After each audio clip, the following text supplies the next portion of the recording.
Channel. నా పేరు మాధవి.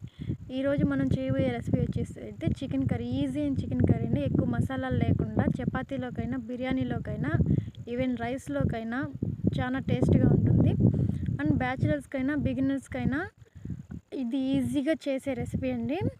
జ్యూసీగా చాలా టేస్ట్గా ఉంటుందండి.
నా పిల్లలైతే ఇలాంటి స్టైల్లో చేస్తే ఇష్టంగా తింటారు చికెన్ కర్రీ.